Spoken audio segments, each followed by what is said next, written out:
Hello? Hello?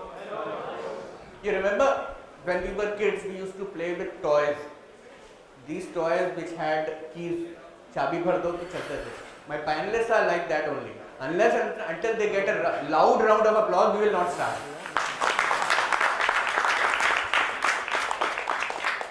So before I take you to the future, I would tell you a very small incident which happened today morning. I am not used to sitting. Anyways, so what happened is that in the morning today I was picking up Hemlata from the airport, and while we were coming, on the way we saw one scarecrow. So it appeared like a scarecrow. We were debating whether it is a scarecrow or a human being. Within couple of seconds we realized that no, it is a human being, but he is looking at his mobile and WhatsApp. It appeared like a scarecrow. So ladies and gentlemen, please don't be scarecrow. Please leave all your mobile phones, WhatsApp aside for next 1 hour as we take on all of you to the journey of future of procurement. Can we have again one huge round of applause for my panelists? Thank you so much. So, procurement people, who are we? I feel that we are like time travelers. Why time travelers? Because for rest of the functions like marketing or like any other function, they have to concentrate on the present. This is the current competition, this is the current scenario, operations, what is the current operation which is happening. But we in procurement, we are time travelers because we have to think 5 years, 10 years down the line. We always talk about total cost of procurement over 5 years. Now these days we talk about total value of procurement. So as we talk about all these things, future of procurement, what do we understand, what are we going to talk about? So you must have heard about each and every person, their credentials, they are all stalwarts in their own fields, and we have a very healthy mix of panelists which we are going to talk about. Before coming to the topic, I'll just try to set the context. So when we talk about cognitive procurement, first of all, what is procurement? Procurement 1.0, wherein we use some basic automation. Procurement 2.0, where we used the data which is coming from this, we try to analyze the data. And the procurement 3.0, wherein we are talking about how we can align the business, how we can align the revenue growth, how we can align to the new product strategy and procurement department. Now, as these organizations, when they are realizing the strategic value of procurement, what they are realizing is that procurement is still way behind when we are talking of digital transformation, digital journey. We have a lot to do, but that also means that there is a huge scope out here. We talk about artificial intelligence, we talk about predictive analysis, we talk about machine learning. When we talk about all these things, what we somehow forget is intelligent automation, because when you give something to the machine, if you give garbage, you get garbage. So in this session today, what we will be doing is that we will be concentrating on intelligent automation. And when I talk about intelligent automation, I would not take too much of your time, or I would not say anything which my panelists will enlighten you. So we will right away jump into the panel discussion with again Chabi. Thank you so much.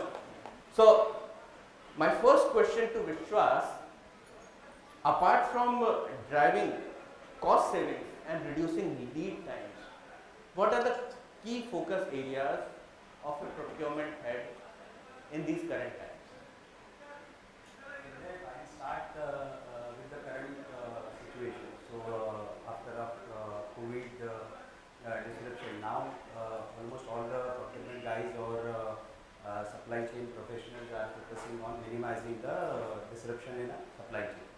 So even the more focus in coming time is to make entire supply chain lean, agile and resilient, so that with a moment of time or moment of indication, you can align all your resources and you can fulfill the requirement. So that is one of the focus area. Now when we are focusing on this particular point, what is important is to look at the processes, because you cannot achieve resilient or say agile supply chain unless and until you focus on your processes. So it is important to revisit existing processes, map as is versus what is to be processed, and take appropriate action to align it with your organization. Then third challenge or say focus point could be, as of now we are hearing more about the inflation. So almost across the globe there is an inflation going on in different countries. Percentage are varying according to European countries or even in Asia and India we are talking about that. So for procurement team, one of the challenge or focus area is to mitigate this particular point by taking different action, even though this is going in line with your earlier point of savings or reducing lead time, but then again this is an add-on which needs proper focus. Then if we look at procurement, it is one of the important function which has information flow. I'll say procurement is in a center for getting an information. So we have inflow, that is from your organization you have information, and at the same time, since we are dealing with the market, we know what is happening in the market.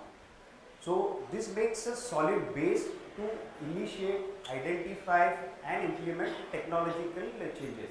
So whatever is the technology available, what are the trends, we can utilize that by using this strong platform, and definitely procurement plays an enabler in this technological changeover.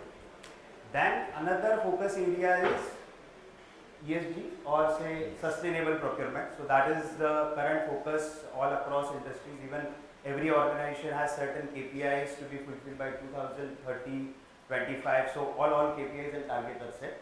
Again, procurement plays an important role by properly focusing and collaborating with different stakeholders to ensure that whatever procurement is done, whatever coming, that should be through a sustainable resources or that suffice that KPIs.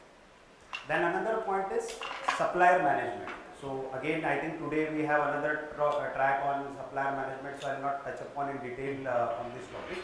But it is important to have an information about tier 2 and tier 3 suppliers, because again those are the part of complete value chain, and anything which is not in compliance with these suppliers definitely will affect the brand image of the organization. So having visibility with these suppliers should be a focus area. Then we talked about technology, resilient supply chain. So at the same time, it is a time to focus on the skill set. Whether our procurement team, whether our function have those skill sets, whether it is time to sharpen those skills, whether it is time to bring new talent, or even upgrade the skills of existing team members.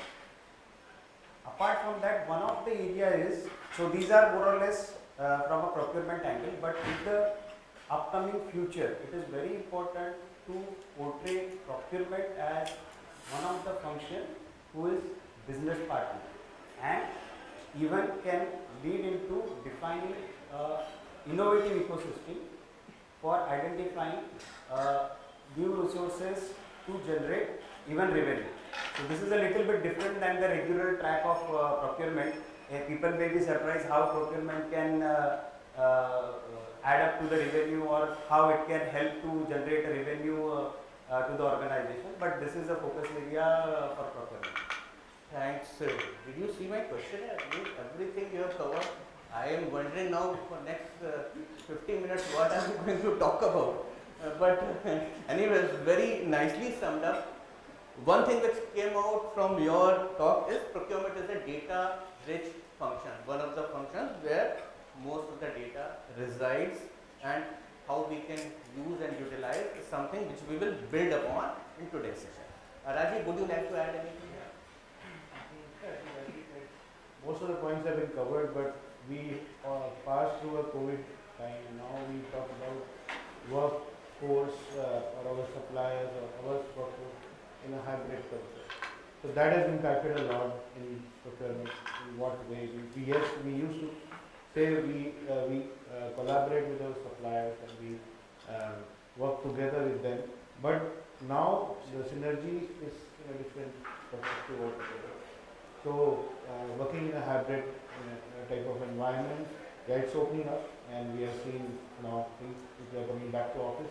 But last 2.5 years, definitely it has been a culture which all of the procurement officers have understood that sitting in a place without even going to the suppliers, now the culture is changing. The procurement way, we have changed the way we used to work. Digital platforms have come. We are totally on Teams. We never used to do that before. And now the way we used to work is completely digital. It means getting source to sourcing in a different way, in RPA infrastructure. A lot of things, I believe now our suppliers also 20-30%, we talk about my organization, are ready for the digital, walking in the digital way past 2.5 years. Rightly said, inflation also is hit a lot. So whatever targets as a procurement person we keep for our cost savings, I know we don't want to talk about that, but the spend itself is not reaching to the target. So that is a new KPI altogether. Performance.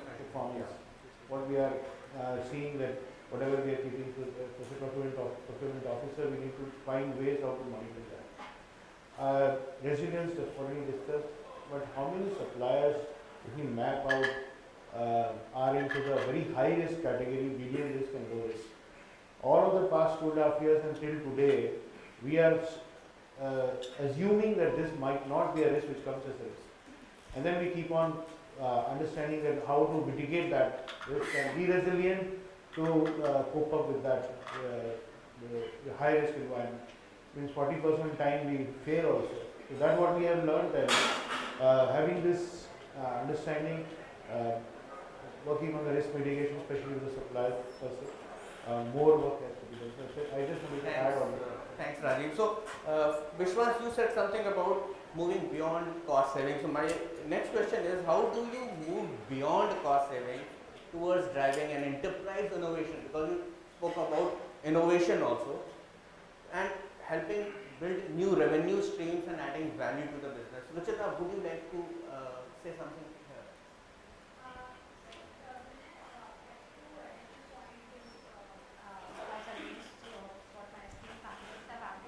I think one thing which is very, very critical in this area is driving stakeholder centricity. So,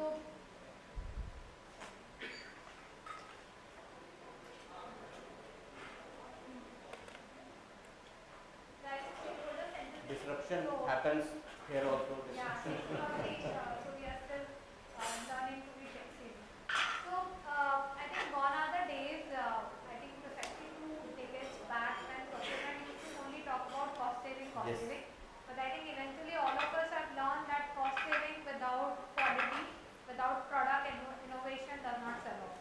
So it may get you achieve that primary target, but it will be very short-lived. Your operation team, user team, project team will be after you very soon if you are not able to deliver them this solution. Second point, which I think is very, very critical, is becoming a strategic advisor to the business.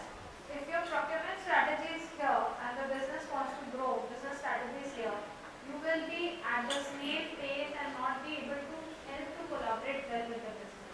So if you are talking about mergers, acquisition, if you are talking about scaling up your business in the coming year, procurement need to scale up accordingly. They need to be more agile.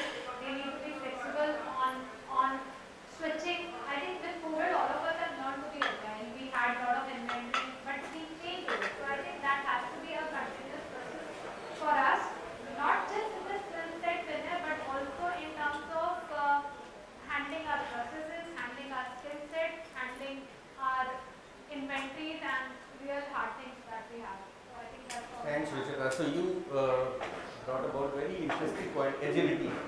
How is agility important? So the entire meaning of VUCA has changed. We talk about VUCA as volatility, complexity, ambiguity. Now, when we talk about VUCA now, VUCA is vision, understanding, clarity, and agility. If we have all these 4 points, then the VUCA world that we talk about is something which is opportunity rather than rather than what should I say, rather than a risk. Now, Srinivasan, would you like to add something here? If something you want to cover?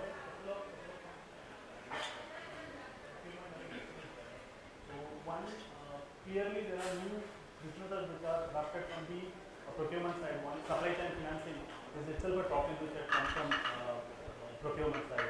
So it has evolved as a business opportunity altogether. And second, as a business enabler, procurement, so I would say early to market is something which every business wants to be, and that is driven largely by procurement. For example, if it's a product innovation related company, so going to the market early means a lot to that organization. So that is largely driven by the procurement functions in terms of enabling the entire supply chain. So I think these are critical things which procurement can be a contributor to the business growth. And today there are companies which has a separate AOP lines which is into the procurement, where procurement is seen as a P&L function too. So that's what I would like to add in this. Thanks. Thanks. So as we are moving more deeper towards the topic, now we are coming to technology. How can technology contribute in procurement? How this momentum can be built up? Rajeev, I would like to ask you, what are the top trends and achievements that you feel that it is necessary for us to adapt to stay relevant? So again, thank you for the question. I am from a company which makes tractors, and we have about 300 suppliers, and all those suppliers will be supplying to us and we will be making tractors in our lines. So we are doing it for years together. What we have done new, how procurement has changed. I will just go a little back to when we develop any product. Means we always say that we need to hit the cost targets, but always the procurement team is pressurized that we need to make sure the material cost is always hitting the right. We have to deal with inflation, we have to deal with various scenarios. But now at the design stage itself, now things, means new technologies are coming where cost can be discussed with the procurement officer, and he can give guidance that how we need to bring. So digital platforms have come where the procurement officers can come very, this was never a case before where they can be a part of the development phase. I will say the new technologies, artificial intelligence and machine learning, automation, all of these are helping us to come into pace while we are in the progress of implementing this in day-to-day life. For example, warehousing, how much we have increased our understanding of the logistics and the warehousing concepts. We were having various depots in our, how we minimize the depots, how we minimize the movement of our outbound, and it all was done through technology. I'm not able to give you more details, but yes, we saved a lot to the organization by reducing the number of depots, aligning our logistics team so that we can have a outbound using technology for automation, and you can say various techniques. So similarly, IoT also is another new technology. IoT is a part of our, I will say, every organization. It may be a workshop, it may be a shop floor, it may be a warehouse, any logistics. Everywhere we are using IoT devices, and I have going through some studies that we will be talking about more than a billion IoT devices in the coming this 2023-24, where we will be talking so many IoT devices connected to us. So IoT similarly is also playing a very important role to bring our procurement to the next. Then we have our old way of seeing things. Of again, I will talk about risk mitigation and how we are enhancing our capability and to see the risk which is coming before us. Collaboration, cooperation with the suppliers, how to communicate with them. So new technologies, digital technologies, as we said earlier, are coming so that we can phase well. So these are few of the points which I want to. Thanks. Yeah. Thanks. Ruchita, anything from your side? I think digital momentum, we are in a digital era and that's the topic about. I think there have been a time when all of us have implemented the sourcing tool for our benefit. I think organization now going a notch above, while few have done, but now I think everyone is talking about integration of that with your SAP and with your tool so that you get an end-to-end visibility of your spend and you don't actually do a data transfer from one system to another system. And we are talking about two types of automation over here, business process and also robotic based. So we have OCR reader which we use in shared service and various other things. So these are two types of solutions which are mainly used right now in various aspects in a lot of organizations. Self-service portal I think is one of the critical aspects. People are talking about catalog management to make a seamless usage for your, so even if you can ease out 40-50% of your spend, do a rate contract, develop a catalog around that and give it to your user for a seamless experience. I think it adds a lot of value to your tax. So now your user are complaining, might complain you about for remaining 30-40% tax, but they have a ready solution and they understand that every category cannot be treated in the same way. There are a lot of other cloud-based solutions also which are coming up in it. So which is more in terms of it saves a lot on investment for an organization because then you don't have to worry about servers, storing your data. I think it becomes a lot more easier in terms of accessing everywhere, having approval. So we all are now app-based and people don't even bother to log in on the laptop. So a lot is happening on that. I think these are the various Thanks, trends. Ruchita. So there was a survey done by Deloitte. I think 480 CPOs were covered. One of the main points which came out of that survey was that 80% of the organizations said that yes, we are doing it and we are planning to do it, we are planning to implement by 2030. But still, the biggest roadblock and the biggest challenge which comes here is us. Us means the talent. Do we know? Do we have the know-how to do it? Do we have the right talent to do it? Do we have the right pool to do it? Backup pool to do it? Now, this is something which I would like to ask. Whom should I ask? I'll ask Avian,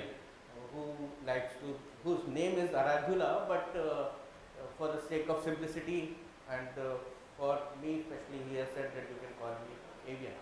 So, in our digital transformation journey, do we have necessary talent to handle all these things?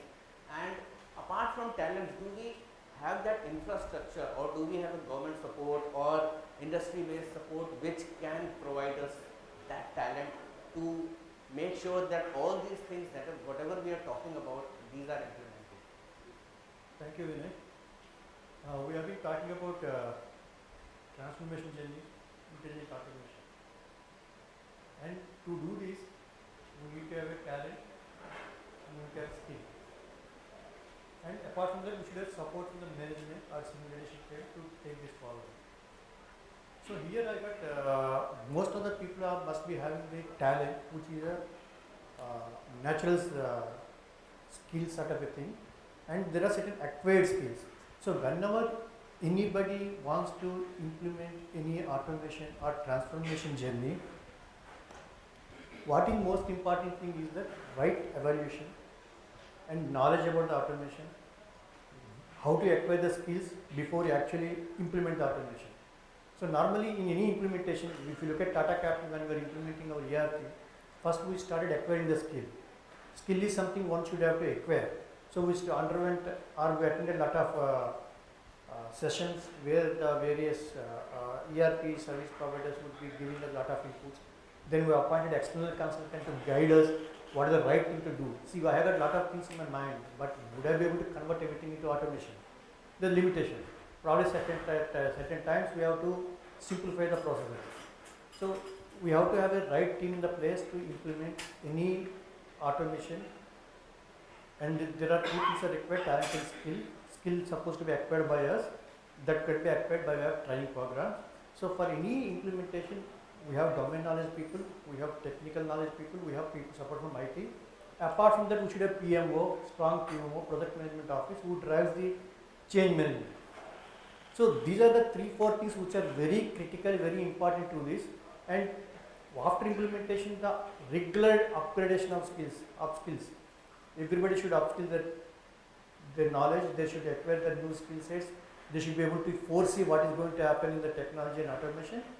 They should take this forward. And it cannot be implemented only by people who are hardcore procurement guys, who are maybe strong in their procurement skills, may not be strong in the automation skills. Therefore, they need the support from IT colleagues, they need the support from functional consultants in the automation, they need the support from senior management to take this forward, and continuous training program to upgrade the automation to meet the expectations of the management. See, most of the management, what they expect is to automation, but they don't extend the support to implement. So as a guy who is strong in procurement domain but does not know how to automate, definitely I am going to be a miserable failure after implementation. Then I realized that I would have done like this is an on-job training. So rather than spending money to acquire skills on job, better to attend a training program or better to acquire the skill what exactly you want. There are many tools available in the market, but all the tools meets our requirement, or our requirements are being met by only few people who can 90% of the requirements can be met. So that knowledge acquisition would help us to choose the right product to be implemented in the right fashion to achieve the ultimate goals or the ultimate way of automation what we expected to achieve, without which we will be, it's like apply, no reply. We will be successful in implementation, ultimately achieving nothing. So this is in Tata Capital also we did the same thing.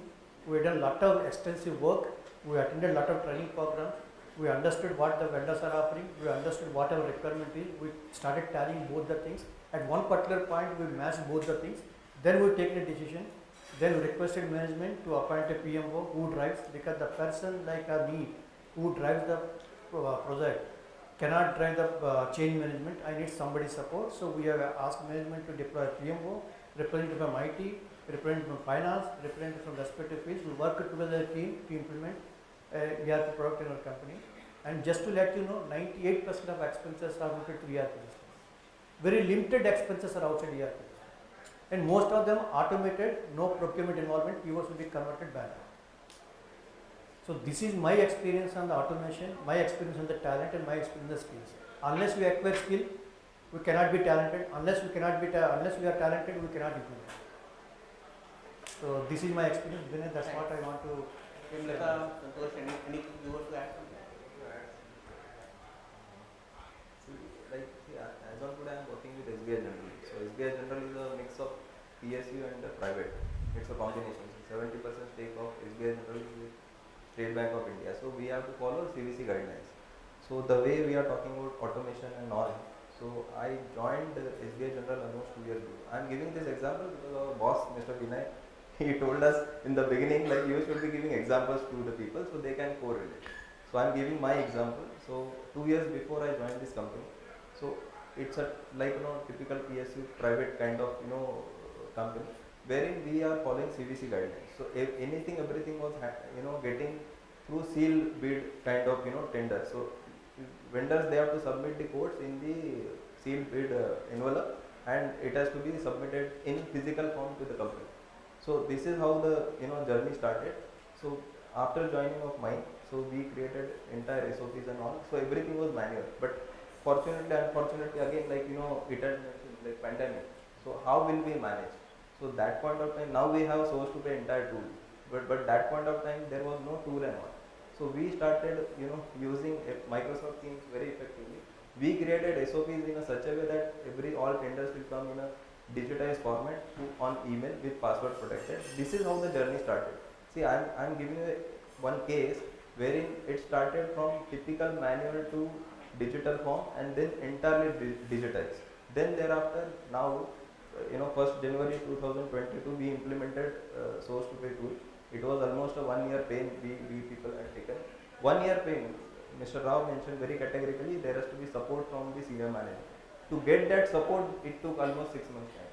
And to implement the tool, it was only 6 months, because the same management they were trying pushing when you people are going to implement it, because there is a need on it.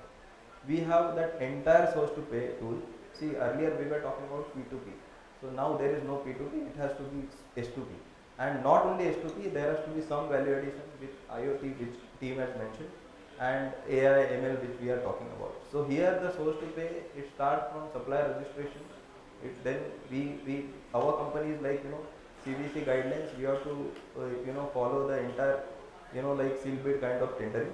It has to be very transparent kind of process. So here it is supplier registration, PR creation, RFP creation. Our RFPs goes on the tender and our website. It goes on our portal, and it will be closed bid kind of also. It is entirely digitized in the same tool. We carry out e-auctions in the same tool. Then it goes for the award approval, and then the contract creation using the same tool, end-to-end journey, and the same contract can be converted into PO or award can be converted into purchase order, and then it closes. And it is inclusive of creation of invoices to the payment. So entire journey is through the same tool, which is what we people have done. So thanks, Santosh. So I'll differ from you when you are saying procure to pay, and you took it to source to pay. yeah, I will take it one step further. What I normally talk about with my team is source to satisfaction. It is not only payment. With payment, things don't end. Because you have a customer, that customer is your user. And unless and until that user is satisfied, your cycle simply does not end. correct. Thanks. Want me to add? Yes, very quickly, very quickly. So what I Otherwise, we'll be yeah. falling short of time. Yes. So what I would say, recently we had the opportunity of doing the complete digitalization and automation in my organization. So training the people was a big task, and it's not about training only the procurement people. All the stakeholders that are involved, the business has to be there, the procurement team has to be there, senior leadership team. Apart from this, the bringing vendors on board was and is still a big task. People are not ready to move to the platform. They don't want to register themselves. They think कि जब inquiry आएगी, then only we will see. Which is not, which we cannot do, because later it's going to take that much time. So support from management, that mostly when we are implementing such a big system, and there's a lot of cost involved, so that comes in. But bringing everyone onto the platform and giving them trainings on a regular basis.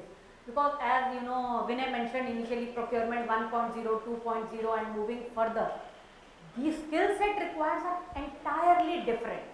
Earlier when we started, it was all clerical, paper and pen based. And as he was saying, 2 years back, everything was coming in sealed bids. And now everything is on the digital platform. People have fears, they have uncertainty, risk. Or what happens, people may be able to see the bid, some, malfunctioning may be happening, people may be able to hack the data. So all these fears and all will go only with training and use of the So change management basically, Yeah. the sustained plant change management. Now let us come to a bit more core, and I will give you a chance because I will direct my next question to you. So when we talk about it, artificial intelligence, deep machine learning, predictive analysis, all these things are collectively referred to as cognitive procurement. Now, do you think from an organization's perspective, is there something which is more important or which is most important? You can add your views from the last question and then continue. No, I am asking Srinivasan, sorry. So, Vinay, I would say all these three are different sets of elements within the cognitive procurement. So, while machine learning is so to train the machine to think like a human, and in case of that is in case of AI, but machine learning is more to do with the how the machine learns the existing from the existing data. And all three elements are altogether different because these are interlinked to each other. So industry to industry, They complement each other. they can complement each other, and they should be used in a different way in a different industry perspective. So I'll just give an example of how it has been used in, say, CPG, consumer products and goods. So they use all these three together, while it is not relevant in a financial services company to use all these three together. So in CPG, the erstwhile method of doing a sales and operations planning in a manual way to now being used through a system. I would say that the data, there is abundant data within the organization, and getting the right set of data at the right point of time for doing this planning helps a lot, where machine learning is put together and it reads the entire past data. For example, if there is a particular period of seasonal data which is coming in, and if there is any external risks which has to be absorbed into the analysis. So these are, we call it as MCDM, which is multi-criteria data decision making, where all these criteria are put together and the machine analyzes the past data, present data and the live data too. In some cases, your decision has to be so fast to adapt to the market scenarios. So it has to be done on the fly. So machine learning helps a lot in getting this data and doing your analysis. And more to say, with predictive analysis also helps a lot in this industry where CPG. It is more to cut down their stocks, where how much inventory to keep, where to keep, when to keep, and to avoid the return supply chain, reverse supply chain issues. So predictive analysis helps a lot in terms of getting these analytics from the existing data. Whereas in a financial services environment, may not be all these three put together is required. Maybe AI will help a lot in terms of understanding some manual processes, understanding how the human intelligence is applied in those processes, and automate it through RPA or something. So there might be, it is relevant to have maybe not all put together, but some of this. Would you like to add quickly? Yeah. Very quickly. So what I would say is that initially, earlier time, mostly predictive analysis was being used to do the sales forecasting or look at what were the categories we are procuring. But as we built into this, predictive analysis is bit kind of fragmented. It cannot capture, if at all any variable is to be imposed on it, like if the pandemic happens, what is to be done, or if there is some disruption in the logistic chain, how it will behave. So that it cannot do. So then we impose the machine learning onto it. Then it builds those It references. depends upon Yeah. industry to industry, case Yes, by sir. case, something. Great, thank you. Ruchita, you spoke about self-service procurement, and Avian, you also spoke about standardization of the processes. Now, yes, self-service procurement is good to automate the processes, but the biggest challenge in its implementation is the processes, correcting the processes.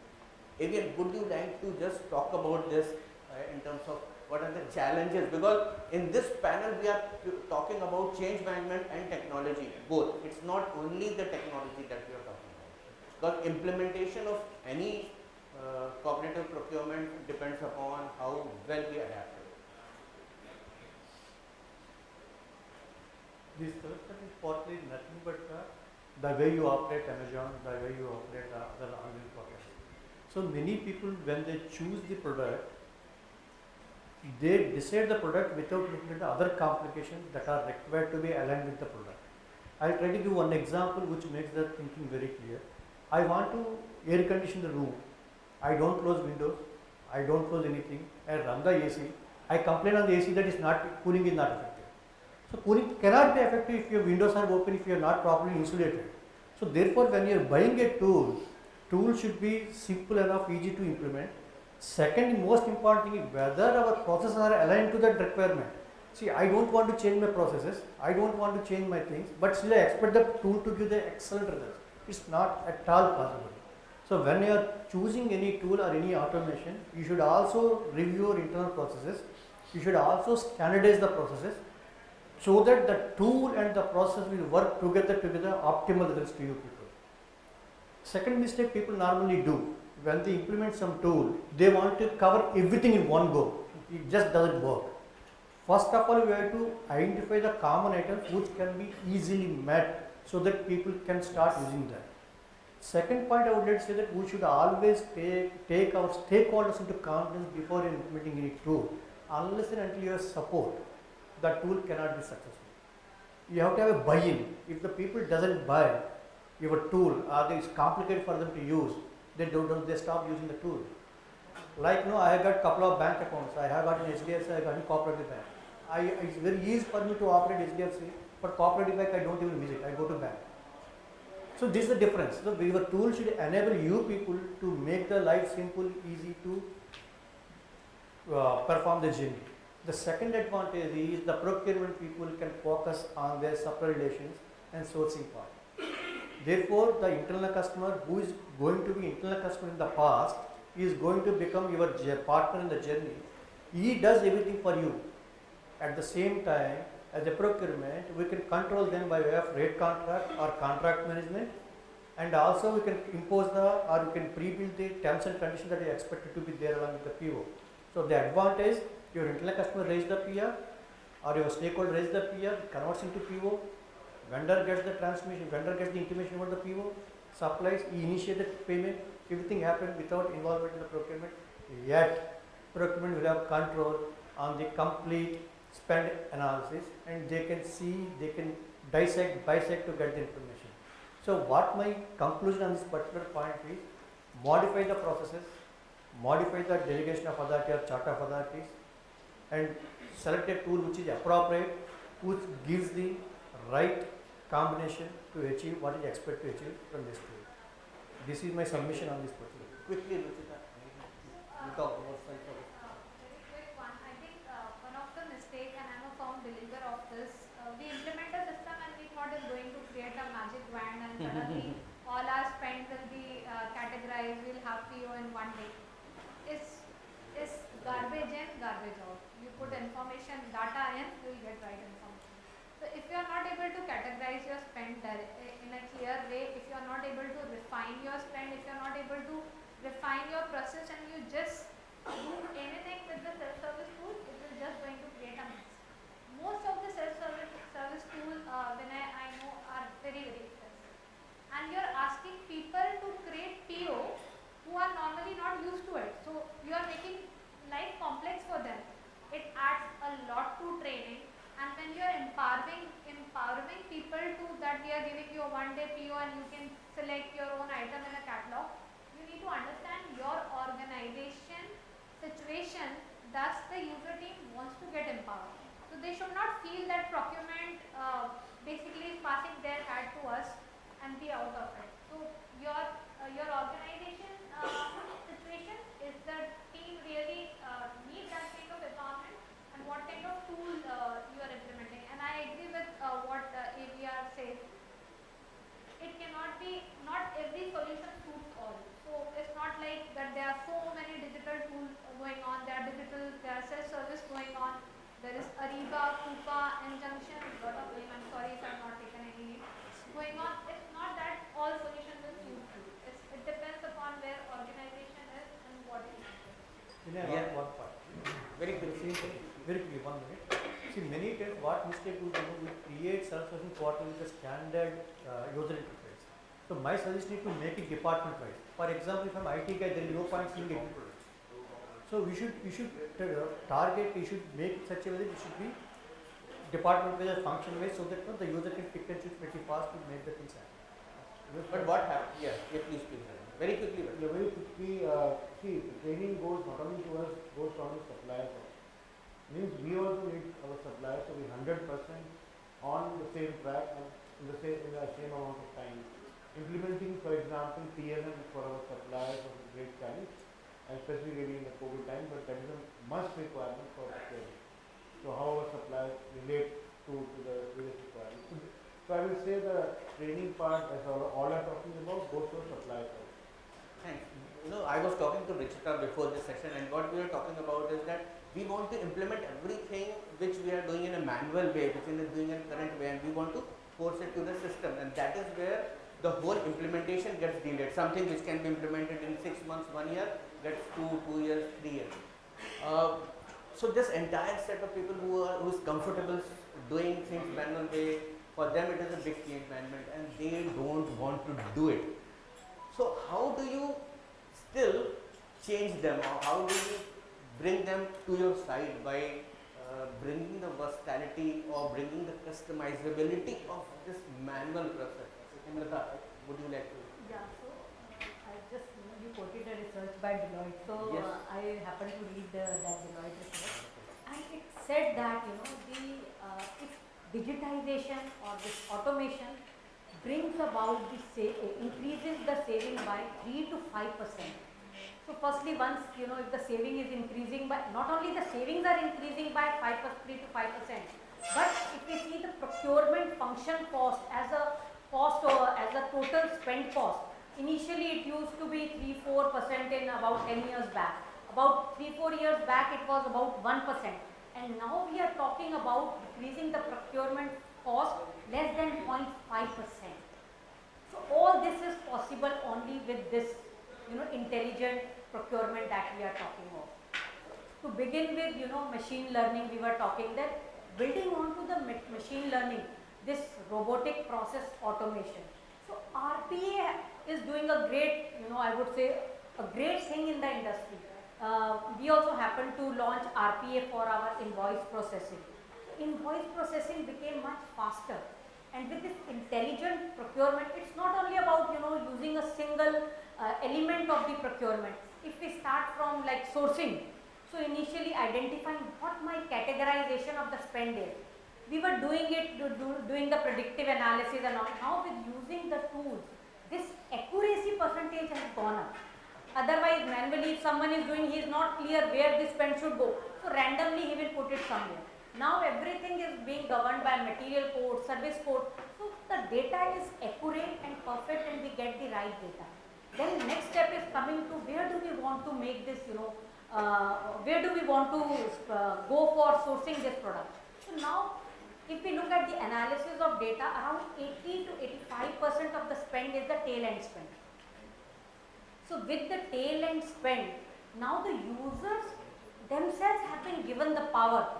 Go to the catalog, there is Amazon, there is Hippo, there is Bob. So there are many platforms available, and if we are continuous basis using this RPA, using the crawlers, validating the data that yes, these prices are correct. So then users themselves can take care of the 80% of the spend, which the procurement team has worked and built in these online agreements and the catalog. So this part is becomes so simple, and then the team can focus only on the strategic part, which is 10 to 15%. Then the automated PO. I agree, the team said that there are challenges and anyone cannot make a PO. But now with this technology, at least with my personal experience, I can say that it has become so simple, because if your note for approval in the system is capturing all the details, taking out the PO has become a kind of a routine and a clerical job. Now that deep sense of looking at each clause is not required. Thanks. Vyas, very quickly, your side, we are for it. So, intelligent automation is again, if you look at it, a combination of multiple technologies. So, you name RPA, you name Microsoft Flow, you name any other My question was platform. specifically manual processes. So I'm coming to that. So that is intelligent automation, wherein you can customize or use it at a different function. It is not only procurement, you can use it into sales, you can use it into HR, you can use it into even factory. So if we look at specific example in terms of procurement, then even vendor onboarding process can be automated, wherein your system can talk to different processes, different technologies, whatever systems you have, and then that entire process can be automated with the system. Then if we look at factory point of view, so I am just giving a different example apart from procurement. So with smart factory concept, even we can integrate different instruments and RPA together to get alarm for preventive maintenance if there is any potential breakage which is there depending on the data analysis. Even that can be forecasted and can be highlighted by RPA. So there are various things even in HR also. So basically what we are trying to say is generic, instead of where somebody comes and asks you, I want tea, you are asking him, what is it, are you thirsty, what is your specific need, customize rather than taking specific requests. If you are thirsty, you can have water or whatever, that kind of a thing, wherein you are targeting the basic need rather than going to the specific question. Now we come towards the end, and my final question to you is, Santosh, that what we talk about is changing the language of business from procurement and the business to procurement as a business part. So how do, this is the final step in terms of when we talk about the change management. Yeah. So I'm looking at explain whatever my views will be my personal views. Okay. Okay. So and see, this is the last No recording question has and been last done. answer from my end. So the yeah. So the thing is, like, see, again, I'm giving one that this is nothing but a secret weapon, like how to make your procurement team and procurement department as well as your role successful. How to, because if you ask me, I work for almost 22 years. Seventh company of mine, multiple companies I was in, multiple industries, manufacturing, media, bank, NBFC, and then now GI company. Okay, see, more important, every procurement, department or like a head of the department or the lead of the department, always they want to create a presence of procurement in the business function or in the organization. Okay, so now those days I think have gone, like that policing will be done by, or procurement will work like a control function.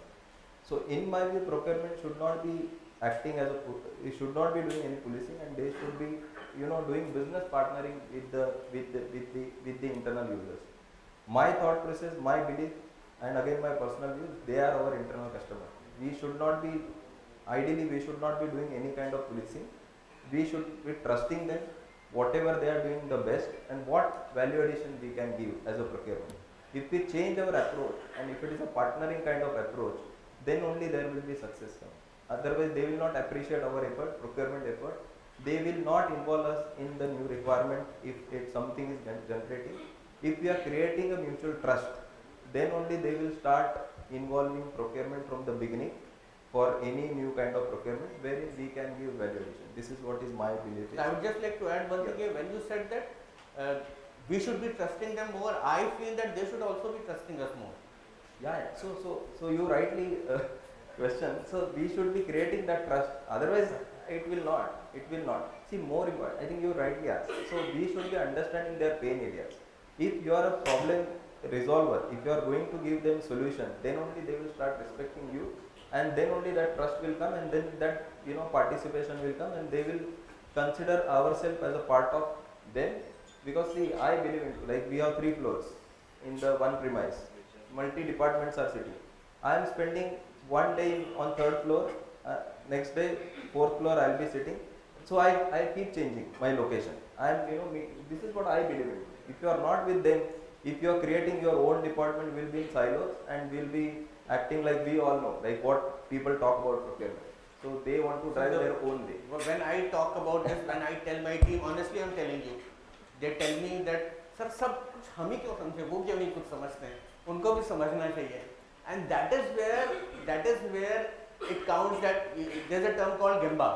Gemba means going to the point of crime. It's a Japanese term. Going to the point of crime. So you cannot sit in your office, in your cabin, and get to know whatever is happening on the ground. So you have to go to the ground to understand anything.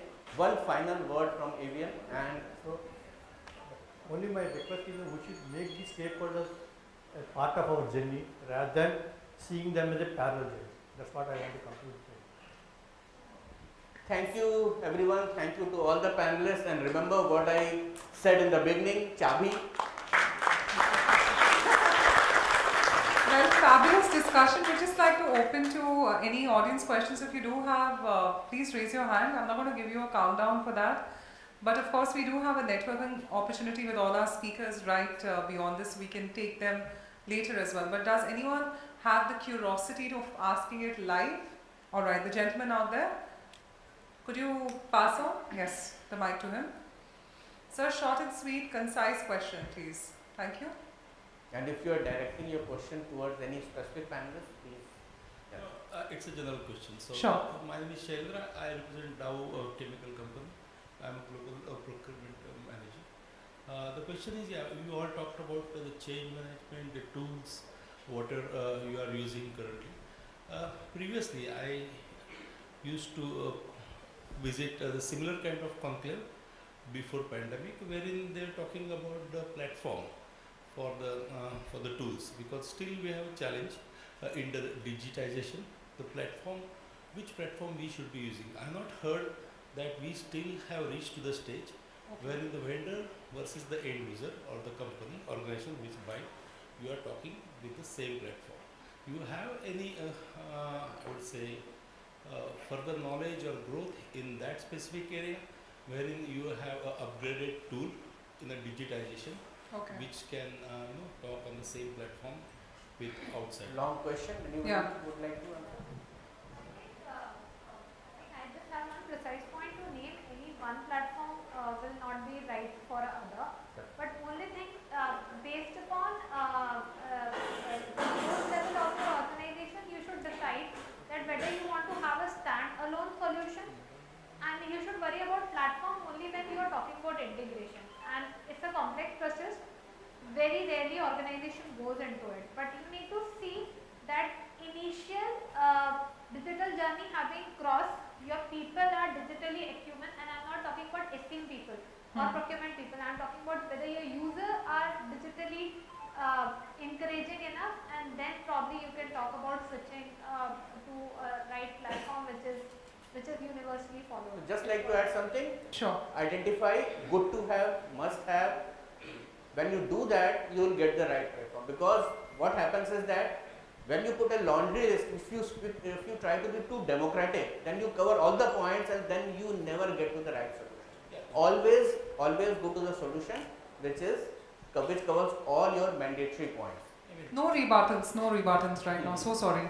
Anyone else? Quick one. Rebuttals during the break. So very short and sweet. If you can do it within 10 words. Hi, this is Abbas from Chopra. I basically take care of the procurement out there.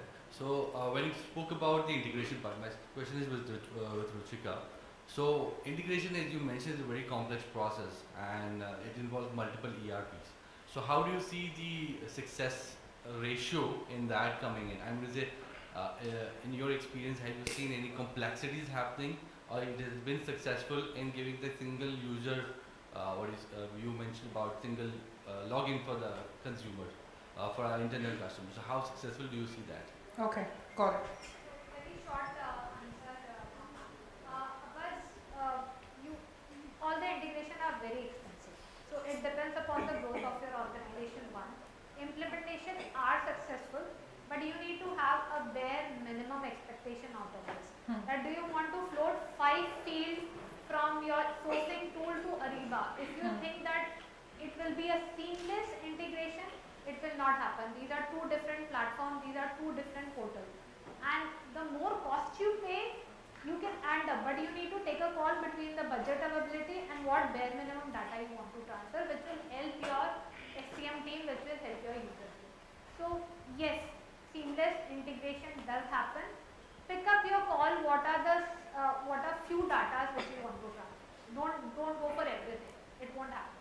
Got it. Thank you so much. Ladies and gentlemen, with this, let's give them a huge round of applause. Fabulous discussion out here. We now request our moderator, Mr. Vinay Kumar Srivastava, to help us in felicitating all our speakers first. Could we have a huge round of applause for our moderator, Mr. Vinay? First up, in the order I requested them to come on stage, I'll just stick to that order. Ms. Ruchita, thank you so much for your time. Let's give her a huge round of applause. Director Procurement and Supply Chain ISS Facility Services India Private Limited, Ms. Ruchita Mishra. Yes, center, she knows the angle perfect. Let's give her a huge round of applause. Of course, Dr. Hemlata Vyas, VP and Head Contracts and Procurement, GMR Airports Limited. Thank you so much, Dr. Hemlata. Let's give her a huge round of applause, ladies and gentlemen. Fabulous points and fabulous discussion. Next up, Mr. Aradhyula, the Head Procurement and Vendor Payments of Tata Capital Financial Services Limited. Let's give our gentlemen a huge round of applause. Next up, of course, Mr. Rajeev Chopra, Senior General Manager, Strategic Sourcing, Supply Chain and Program Management, TAFE Limited. Thank you so much, Mr. Chopra, for joining us. Mr. Veeshwass Kulkarni, Head Purchase, Legrand, India. Thank you so much, Mr. Veeshwass, for joining us and giving us your valuable time. Ladies and gentlemen, let the applause continue. Mr. Santosh, Shinde, Head Procurement, SPI General Insurance Company Limited. Thank you so much, sir, for your valuable time. Ladies and gentlemen, let's give them a huge, huge round of applause. You know, Vinay has to continue the smiles all the time. All right, and of course, Mr. Srinivasan Damodaran, National Lead, Central Procurement Unit, Bajaj Finance Limited. Let's give him a huge round of applause. And of course, I'd like to have the honor of felicitating our moderator, Mr. Vinay Kumar Srivastava, Vice President Procurement, Real Estate and Administration, Blue Dot Express Limited. Let's give him a huge round of applause.